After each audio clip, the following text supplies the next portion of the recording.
మావిగన్ ఊసెత్తి జగన్మోహన్ రెడ్డి ఓ పెద్ద గొయ్యి తవ్వి వైసీపీని అందులోకి పడనెట్టాడు. దీంతో ప్రజలందరూ ఇక జగన్ అందులోకి పడేయటమే అనే ప్రచారం ఒకటి నడుస్తున్న సమయంలో వెంటనే మరుసటి రోజుకే ఆయన మార్చేసి విజయవాడ క్యాపిటల్ సిటీ అన్నట్టుగా మాట్లాడుతూ ఉన్నాడు. దీనికి గల కారణం ఏమిటి అని అన్వేషించే వాళ్ళు కూడా చాలామంది ఒక విషయాన్ని అయితే ఇక్కడ కొంత బయటకు చెబుతూ ఉన్నారు. ఇది కేవలం పుకారు లాగానే ఉంది కానీ వాస్తవం తెలీదు. అమిత్ షా ఫోన్ చేసి జగన్మోహన్ రెడ్డితో మాట్లాడాడు, అక్కడనే అందుకని ఆయన మాట మార్చేశాడు. దాంతో పాటుగా ఏంటంటే విజయవాడ క్యాపిటల్ సిటీ అని అంటున్నాడు అని అంటే దాని వెనక నిజంగానే ఇలాంటిది ఏదైనా ఉందా అనే అనుమానాలు అయితే వస్తున్నాయి. అమిత్ షా ఫోన్ చేయాల్సిన అవసరం ఏమొచ్చింది? లేకపోతే ఈ మావిగన్ని తీసుకొచ్చి ఇప్పుడు జగన్మోహన్ రెడ్డి ఏ అనిశ్చితి క్రియేట్ చేయటానికి ఈ మాట మాట్లాడుతున్నాడు? దీనిలో ఉన్న అంతరార్థం ఏమిటి అనేది ఈ వీడియోలో చూద్దాం. ఏంటిటా కుండబద్దలు కొడతా. నమస్కారం, కుండబద్దల ప్రేక్షకులకి స్వాగతం. జగన్మోహన్ రెడ్డి మళ్ళీ తిరిగి మావిగన్ ఊసెత్తగానే దీని వెనక చాలా పెద్ద కుట్రలు ఉన్నాయి, దీని వెనక చాలా అంతరార్థం ఉంది. జగన్మోహన్ రెడ్డికి కూడా తెలుసు ఇలాంటి కొన్ని మాటలు మాట్లాడితే మనకెంత దెబ్బ అనేది. కాకపోతే ఆయన ఒక ప్లానింగ్ ప్రకారమే ఈ మాట మాట్లాడుతున్నాడు. దీని గురించి అటువైపు ఇటువైపు రెండు డిస్కషన్లు జరుగుతున్నాయి. అసలు మావిగన్ ఊసి ఎందుకు ఎత్తాడు అంటే అమరావతిలో పెట్టుబడులు రావటానికి వస్తున్న వాళ్ళందరినీ భయపెట్టడానికి. ఇదిగో జగన్మోహన్ రెడ్డి మళ్ళీ తిరిగి ఈ అధికారంలోకి వస్తే గనక అమరావతి ఉండదు, ఇక్కడ పెట్టిన పెట్టుబడి సర్వం నాశనం అయిపోతుంది, ఒక్క రూపాయి కూడా తిరిగి రాదు అనే ఒక అనిశ్చితి ఈ పెట్టుబడిదారులు క్రియేట్ చేయాలని. కానీ ఈ పెట్టుబడిదారులకు తెలియదా? అమరావతి నోటిఫై చేయబడింది, చట్టబద్ధం చేయబడింది. స్టేట్ రీఆర్గనైజేషన్ యాక్ట్లో అమెండ్మెంట్ చేసి అమరావతిని క్యాపిటల్ సిటీగా ఒప్పుకున్నారు.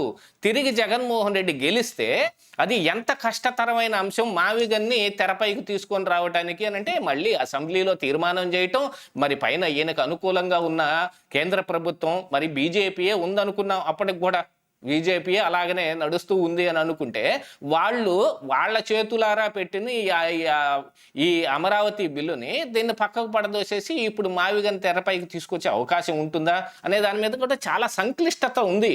ఇలా అంతా జరిగిన తర్వాత కూడా ఇప్పుడు మళ్ళీ కోర్టులు ఉన్నాయి. కోర్టుల్లో గతంలోనే అమరావతి మీద అనేక రకాలైన కేసులు ఉన్నాయి. జగన్మోహన్ రెడ్డి అలాంటి కేసుల్లో మళ్ళీ ఆయన పెట్టిన బిల్లుని వెనక్కి తీసుకోవాల్సిన పరిస్థితి వచ్చింది. 3 రాజధానుల బిల్లు కానీ సిఆర్డిఏ రద్దు బిల్లు కానీ ఆయన చేతిలో వెనక్కి తీసుకోవాల్సిన పరిస్థితి వచ్చింది. రిట్ ఆఫ్ మ్యాండమస్ కంటిన్యూస్ అని చెప్పి అక్కడ హైకోర్టులో కూడా తీర్పు ఉంది. దీని మీద జగన్మోహన్ రెడ్డి తిరిగి ఏం మాట మాట్లాడినా, ఏం పని చేసే ప్రయత్నం చేసినా మళ్ళీ అది కంటిన్యూ అవుతుంది, దాని మీద న్యాయ విచారణ జరుగుతుంది అని.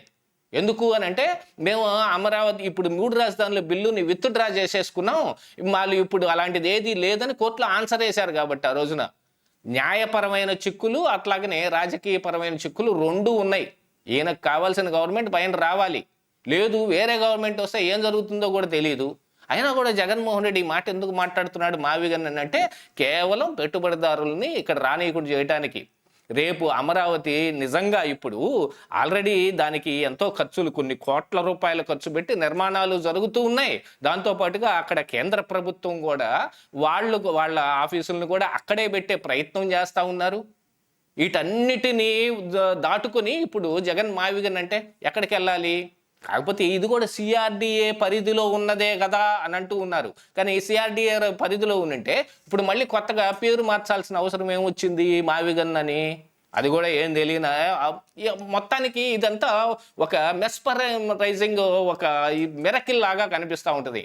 కానీ దీని వెనక జగన్కున్న ఉద్దేశం ఏంటంటే పెట్టుబడిదారులని భయపెట్టడం అని. ఆ పెట్టుబడిదారులు మరి అక్కడితోటి ఆగి జగన్ ఆ మాట అన్నాడు, రేపు గెలిస్తే మనకేమన్నా ఇబ్బంది ఏమో అని భయపడతా కూర్చుంటారా?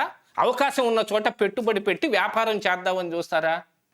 వాళ్ళ చేతిలో ఇప్పుడు ఉన్న కూటమి ప్రభుత్వం ఉంది అని అనుకుంటే పైన కూడా మరి ఆ కూటమే కదా ఉంది. బీజేపీ అష్యూరెన్స్ను కోరుకోరా?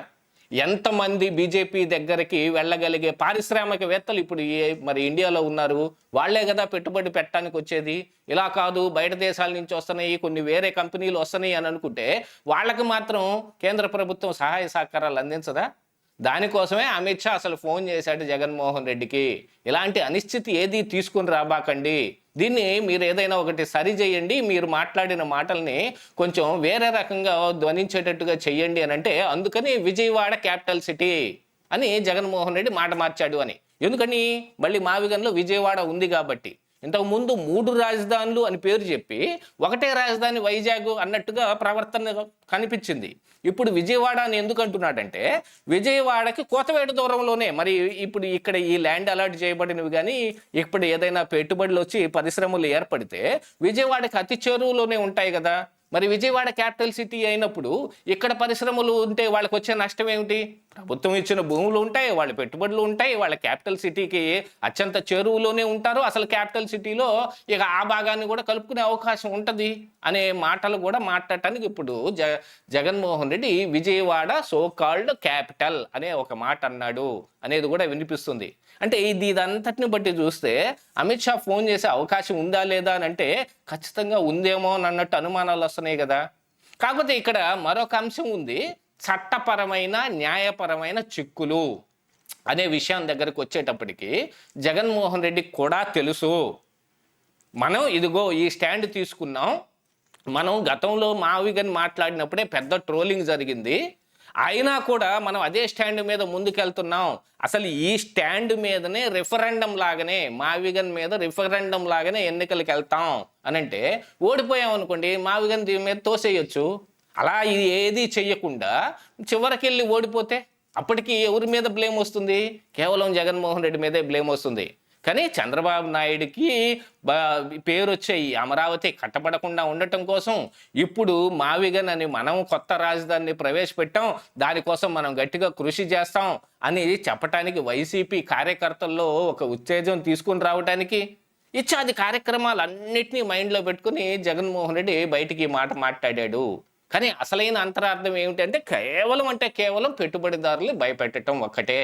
అమరావతిలో అలాంటి పెట్టుబడులు, కనీసం జగన్మోహన్ రెడ్డికి అసలైన విషయం ఏమిటి అని అంటే, అమరావతి అని ఆయన నోటితో పలకటానికి కూడా ఆయనకి ఇష్టం లేదనే సంగతిని కూడా చాలాసార్లు బయటపడ్డాయి గతంలో మరి మనకి ఆర్థిక శాఖ మంత్రిగా ఉన్న బుగ్గన రాజేంద్రనాథ్ రెడ్డి బెంగుళూరు వెళ్ళి ఒక సదస్సులోనే అమరావతి అని పలకకుండా గుంటూరు విజయవాడ మధ్య ప్రాంతం, గుంటూరు ప్రాంతం ఇలాంటి పలికే ప్రయత్నం చేశాడు. ఎందుకంటే జగన్మోహన్ రెడ్డి ఖచ్చితంగా అమరావతి పలికే ఉద్దేశం లేదు కాబట్టి. అలాంటి అమరావతిని ఏదో ఒక రకంగా చెడగొట్టడానికి భయపడేవాడు భయపడతాడండి. మరి ఎవరికైనా పెట్టుబడిదారులు వస్తున్నారంటే వాళ్ళకి ఈమెయిల్స్ పెట్టనివ్వండి, లేదు ప్రపంచ బ్యాంకుకి ఈమెయిల్స్ పెట్టనివ్వండి. ఏదో కొండకి వెంట్రుక కడతాం, వస్తే కొండ వస్తుంది, పోతే వెంట్రుకే కదా అన్న చందాన జగన్మోహన్ రెడ్డి మాట్లాడాడు తప్ప ఇందులో వేరే ఏం ఉద్దేశం కనపడటం లేదు. ఇదే ఈరోజు కుండబద్దలు.